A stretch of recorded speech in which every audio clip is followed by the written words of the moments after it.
In the late 1400s, a great new age of European exploration began, led by Portuguese, Spanish, and Italian sailors.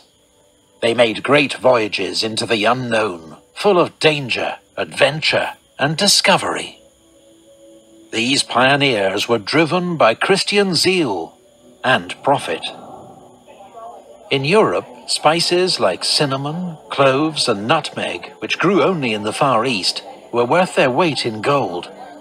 Whoever controlled their trade was guaranteed immense wealth. By 1518, the route to the so-called Spice Islands was dominated by Portugal. Spain wanted a route of its own. Enter 38-year-old Portuguese sailor Fernão de Magalhães. Ferdinand Magellan, as he's known in English, was a brilliant navigator who'd spent many years sailing the Indian Ocean. But he'd fallen out with the King of Portugal, and now offered a bold plan to his rival, King Charles I of Spain. Magellan believed it was possible to sail around the New World and reach the Spice Islands from the east, since, contrary to popular myth, it had been widely accepted for centuries that the Earth was round. King Charles accepted Magellan's proposal and helped him assemble an expedition with 270 crew and 5 ships known as carracks. The fleet set sail on the 20th of September 1519 and crossed a stormy Atlantic to reach the future site of Rio de Janeiro in modern Brazil. Here the men traded with local tribes, exchanging simple objects like metal fish hooks and playing cards for fresh food and water. Magellan continued south until winter storms forced him to camp at Puerto San Julian. There, Magellan faced a mutiny led by Spanish officers convinced he was leading them to their doom. Magellan acted swiftly and ruthlessly. He sent loyal men to kill one of the ringleaders, while another was captured and executed. 2 others were marooned, left behind when the fleet sailed south again in August. As Magellan searched for a passage west, one ship, the Santiago, was wrecked, though the crew were saved. Another ship, the San Antonio, deserted and sailed home. But Magellan did discover a 350-mile strait, which now bears his name, through to the far ocean, a sea that seemed so calm, he named it Mar Pacifico, the Peaceful Sea, or Pacific Ocean. But the Pacific Ocean was far bigger than they'd estimated. Their supplies ran out. The men were forced to eat rats and drink putrid water. 19 died of scurvy.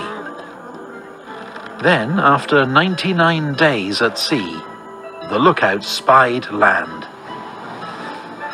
They'd found Guam in the Mariana Islands, but when the islanders stole one of their boats, fighting broke out, and Magellan had to leave without fresh provisions. A week later, Magellan and his men became the first Europeans to reach the Philippines, where they were able to feast on bananas and coconuts. With Magellan's Malay slave acting as translator, they sailed on through the Philippines to Cebu, where they made an alliance with a local ruler who agreed to be baptized a Christian and swore allegiance to the King of Spain. A local chief from the island of Mactan then asked Magellan for help in defeating his rival, named Datu Lapu-Lapu, and Magellan agreed. He crossed to Mactan with 60 men in boats. But though the Europeans had superior weapons and armor, they were massively outnumbered. After burning the enemy village, Magellan's men were driven back into the shallow water, where Magellan himself was cut down as they tried to reach the boats. Now, their former allies on Cebu turned on Magellan's crew, butchering 30 of them in an ambush. The survivors fled. With only enough men left to crew 2 ships, they burned the Concepcion and continued their search for the Spice Islands. They traveled to the Muslim court of Brunei on Borneo and were amazed by its splendor. Finally, with the help of local guides, and more than 2 years after sailing from Spain, they reached their destination, the Spice or Maluku Islands, today part of Indonesia. They traded everything they had for all the clothes their 2 ships could carry. But as they prepared for the long voyage home, the Trinidad sprang a leak and had to stay behind for repairs. Its crew later tried to return to Spain across the Pacific, but most of the men became sick or died. The survivors had to return to the Maluku Islands, where they and the Trinidad were captured by the Portuguese. The Victoria, the last and smallest ship of Magellan's fleet, sailed west for home, captained by Juan Sebastián Elcano. Crossing the Indian Ocean, it took 9 weeks of battling headwinds before they could round the Cape of Good Hope. The men began to starve once more. 21 died before they found fresh provisions at Cape Verde. On the 8th of September 1522, almost exactly 3 years after their departure, the famished, exhausted crew of the Victoria cast anchor at Seville, Spain. Just 18 of the original crew of 270 had made it home. But what they and Magellan's expedition had achieved was astonishing. The first voyage of circumnavigation around the world. Mankind at last had final conclusive proof that their planet was a sphere, and a greater idea than ever before of its vast size.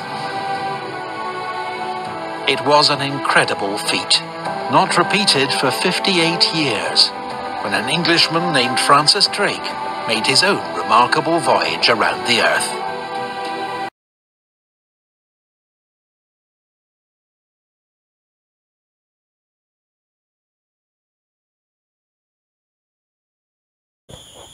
Most of what we know about the Philippines before colonization come from these pages. This is one of 4 chronicles of Antonio Pigafetta, written in the 16th century, or some 500 years ago. Pigafetta, an Italian, was among the first Westerners to set foot on the Philippine Islands. We view these antique pages not in a European library, but in the National Historical Commission of the Philippines office in Manila. For the first time ever, the Philippines has its own digital copies of the 4 Pigafetta manuscripts. Francis Navarro is a historian helping the government look into these chronicles. Well, Antonio Pigafetta was in the crew or expedition of Ferdinand Magellan when he was looking for a way to go to the Spice Islands, okay, and by going to a different route, okay, which eventually led to the so-called his arrival or his discovery of the Philippines, okay, in the 1st of March of 1521. Now, Pigafetta was more or less, the geographer of the crew. So he mapped out basically on a daily basis their locations, even when they were already in the Philippines. So in a way, Pigafetta's accounts and some of his so-called drawings of the islands are very important because those will be the first glimpses of a Westerner of the archipelago. In the manuscript, you'll find ancient Bisaya words, descriptions of food and attire of pre-colonial Filipinos.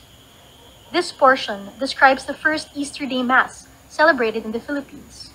Here is where Magellan is killed by Lapu-Lapu's men in Mactan. National historian Rene Escalante describes what it took to bring home Pigafetta's accounts. So we got in touch with the forged libraries claiming to have the original extant copy of Pigafetta's account. So I personally went to the US, to Yale University, because there we can find one of the versions. And then I was able to negotiate. They will provide us with a higher resolution digital copy of the manuscript of Pigafetta. Then we wrote also the Ambrosiana Library in Milan with the same request. And the last library that we got into, we contacted would be the Bibliothèque Nationale de Paris, which is the National Library of France, to request also they could provide us with a digital copy of this. And we are happy and fortunate because exchange for a certain amount they gave us, and at this point we have already the copy of this. It cost the government some 125,000 pesos to retrieve these historical documents. This expense means budding Filipino historians can now view the Pigafetta manuscripts themselves in NHCP's library free of charge. It's a chance to enrich what we know about pre-colonial Philippines. In history, there is still this passion for primary sources. If you really want to be a credible historian, you should not be contented with translations and secondary accounts. Now, this is still part of our mandate to promote the study of history. And one way of promoting study of history is by making available sources of information about historical events. So this is part of my duty as chairman of the National Historical Commission to bring home some of these materials that might be very expensive for serious historians to access. Pigafetta's adventure may be long over, but Filipinos still have a long journey ahead to rediscover their ancient roots.